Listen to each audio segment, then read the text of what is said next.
મિત્રો, કઈ રીતે અંજારની જનતાને મૂર્ખ બનાવી એ તમને કદાચ શીખવું હોય અને ટ્યુશન લેવું હોય ને તો તમે આ શ્રી અંજાર નગર સેવા સદનમાં તમે આવી અને શીખી શકો છો અને થોડાક હોશિયાર બની શકશો.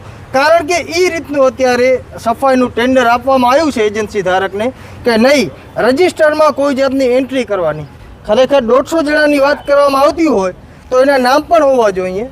એજન્સી અત્યારે કાંઈક વર્ક ઓર્ડર તમે આપો છો, 33 લાખ રૂપિયાનું તમે કામ આપો છો, તો એના પાછળ કાંઈક તો તમે એના પાસે માંગશો કે માણસો કઈ રીતે હું આ તમારા વોર્ડમાં સફાઈ કર્મી હાજર છે કે નથી, તમને કઈ રીતે ખબર પડશે? અહીંયા તો રામ ભરોસે ખાતું હાલે છે. અંજારની પબ્લિકનું કઈ રીતે લોહી ચૂસવું એ અહીંયા જે બેસે છે મોટા સત્તાધારીઓ એના પાસેથી તમે સમજી શકો છો. અને ચીફ ઓફિસરનું તો એવું માનવું છે કે અંજારની જનતા જ નથી, એ કીડી મકોડા છે. અને પત્રકારને એવો જવાબ આપે છે કે અમારી મરજી, અમે તમને જવાબ આપીએ કે ના આપીએ, ખુલાસો આપીએ કે ના આપીએ, એ અમારી મરજીની વાત છે. તો અત્યારે રાજેન્દ્રસિંહ વિપક્ષી નેતા આપણી સાથે છે.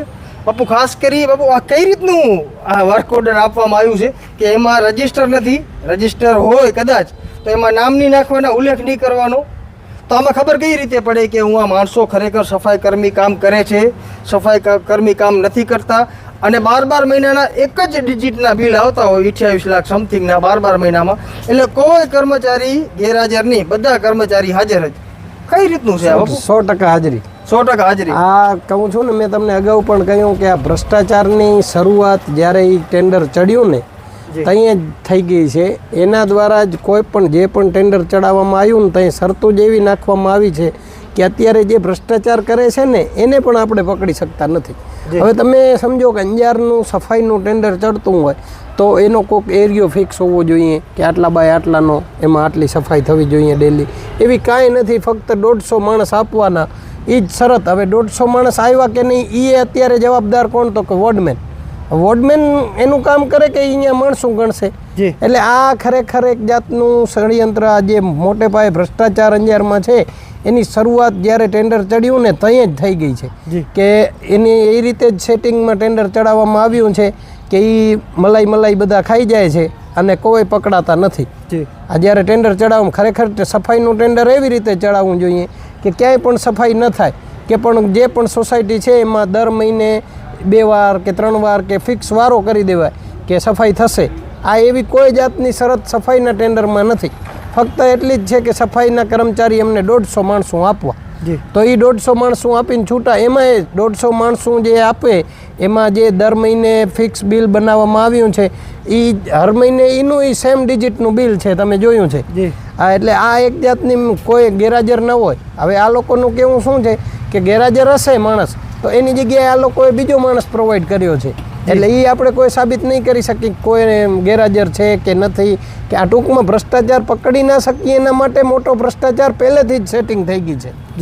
આવી હરેક ટેન્ડરમાં સેટિંગ કરવામાં આવે છે પોતાના મળતિયાઓને સાચવવા માટે. ને એક અંજાર નહીં પણ લગભગ નગરપાલિકાઓમાં આ જ છે. અને હું તો એટલે સુધી કહીશ કે આ ભાજપ સરકાર દ્વારા લોકોને ભય, ભૂખ અને ભ્રષ્ટાચાર સિવાય કાંઈ આપવામાં આવતું નથી. જી મિત્રો, કેટલા મોટે પાયે ષડયંત્ર કહી શકાય, કારણ કે તમે ક્યારે પકડી જ નહીં શકો. તમારે આજે તમારી સોસાયટી છે ત્યાં સફાઈ કર્મી કામ કરવા માટે આવ્યા.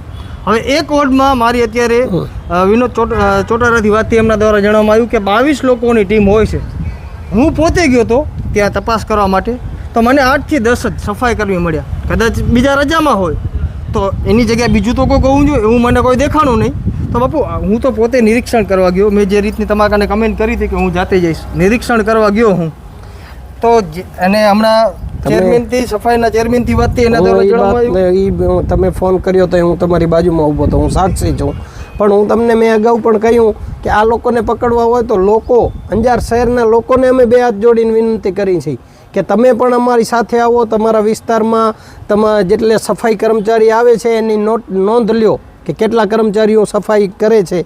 ખરેખર લોકો જાગૃત નહીં થાય ત્યાં સુધી આ લોકોને પકડવા ખૂબ જ મુશ્કેલ છે. આ સિવાય જ્યાં જ્યાં સફાઈ નથી થતી તે તમામ અંજારવાસીઓને આપના ચેનલના માધ્યમથી અપીલ કરું છું. 72 111 47 514 આ નગરપાલિકાના ફરિયાદ નંબર છે. આપ વીકમાં 2 વાર લખાવો ફરિયાદ કે ભાઈ અમારા વિસ્તારમાં સફાઈ કરો. કારણ કે ફરિયાદ નોંધાશે ને એટલે એ આપણે સાબિત કરી શકશે કે સફાઈ નથી થતી. અમે અત્યારે સામાન્ય સભામાં પણ સાબિત નથી કરી શકતા સફાઈ નથી થતી. એનું કારણ આપણા અંજારના લોકોની અનજાગૃતતા છે. તમે બધાને બે હાથ જોડી વિનંતી કરું છું, જાગૃત થાઓ અને 514 જે 72 111 47 514માં ફરિયાદ લખાવો કે અમારા વિસ્તારમાં સફાઈ નથી થતી. અત્યારે આ બાવાજી 2-3 દિવસથી મહેનત કરે છે, અમે ઘણા સમયથી મહેનત કરી છીએ પણ સાબિત નથી કરી શકતા. એટલું દુઃખ છે અમને કે ભાઈ આ સફાઈ અંજારમાં નથી થતી. એની કારણ આ લોકોની ગેરજાગૃતતા છે. તમામને વિનંતી છે, આપ ફરિયાદ લખાવો. જ્યાં જ્યાં સફાઈ નથી થતી ત્યાં તમારા હક માટે તમે ફરિયાદ તો લખાવો કે અમારા વિસ્તારમાં સફાઈ નથી થતી. જય ભારત, જય હિન્દ. જી આભાર. તો મિત્રો આ રીતનું હવે ટેન્ડર જે ફાળવવામાં આવ્યું છે આપણે એને કઈ રીતે સાબિત કરવું એ અત્યારે એક જાતનો ચેલેન્જ થઈ ગયો છે. કારણ કે કારોબારીમાં અત્યારે બેઠેલા બધા ખૂબ ઊંડા આપણે કહી શકાય મગજવાળા છે બધા, અને એક રીતે પોતાનું કઈ રીતે સેટિંગ કરવું એને ખૂબ સારી રીતે સમજાડશે. આમાંથી 33 લાખમાંથી કેટલો આપણે ભ્રષ્ટાચાર કરવો, એ શું નિયોજન સાથે અત્યારે ટેન્ડર ઇસ્યુ કરવામાં આવ્યું છે એની એટલી સમજણ નથી કે સામાન્ય નાગરિક પણ સમજી શકે, ટેન્ડરને વાંચી શકે ને સમજી શકે કે આ આટલા માણસો છે, 22 માણસો, તો એના નામ લખવા જોઈએ. એનું જે ગેરહાજરી હોય તો ગેરહાજરી લખવી જોઈએ, પરંતુ એવું કોઈ અત્યારે એવું કોઈ આયોજન કરવામાં નથી આવ્યું. રામ રાજ્ય અને પ્રજા સુખી અત્યારે એ ખૂબ સારો નારો લાગી શકે. મેઘજીભાઈ બેન દ્વારા જણાવવામાં આવ્યું કે છેલ્લા મહિનામાં એમની 7 રજા હતી. શું કહેશો તમે? ભાઈ આ તો રોજ જે આવે એ ભરે, નથી આવતા એ લોકો કાપી નાખે છે. જી, તો અત્યારે જે રીતનું અત્યારે એમની 7 રજા કહે છે, બેન કયા કયા દિવસે તમારી રજા હતી? ઓલા મહિને? આ મહિને નહીં, ગયા મહિને? આ મહિનામાં 4 રજા. આ મહિનામાં 4 રજા હતી. તમને ખ્યાલ છે એ બાબતનો? હા ભાઈ, મારા કન લિસ્ટ છે, આ ઠેકાવાળો છે, હાજરી ભરે છે. જી. અને પોતે બિલ બનાવે છે લોકો. તો એ કઈ રીતે હાજરી ભરે? તમે નથી ભરતા? ના ભાઈ, એ લોકો કને છે. વોર્ડમેન તરીકે તમારે કાંઈ નથી આવતું? ના, ખાલી કામ કરાવવાનું. હા, તમે બેન રજામાં હતા એક દિવસ આ મહિનામાં? આ મહિનામાં 3 રજા છે. તમારી 3 રજા. તમારી બેન? મારી 4.5 રજા. તમારી 4.5 રજા. જી. તો મિત્રો અત્યારે હું વોર્ડ નંબર 5માં છું, જયંબેનગરમાં છું. અહીંયા જે બહેનો જે કામ કરવા આવે છે એમના દ્વારા જણાવવામાં આવ્યું કે એક બેનની 4 દિવસની રજા છે, બીજા બેનની 3 દિવસની છે, અને એક ત્રીજા બેન છે એની 4.5 દિવસની છે. કાકા તમારી રજા હતી કોઈ? તમે 3 રજા? 3 રજા. અને બેન 12 ગયા છે એમની? એની પણ 3 છે. જી. આજ મહિને ચાલુ મહિનામાં ને? આજે કઈ તારીખે ખબર છે?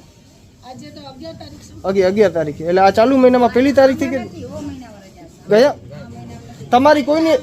તમારી આ મહિનામાં છે, આ ચાલુ મહિનામાં કેટલી? 4 રજા. ને તમારી માજી? તમારી આ મહિનામાં 3. એટલે તમારી આગલા મહિનામાં 8મા મહિનામાં 4.5 રજા. આ બાકી આ બધા દિવસ ભર્યા. કાકા તમારી આ ચાલુ મહિનામાં? ચાલુ મહિનામાં. ઠીક છે.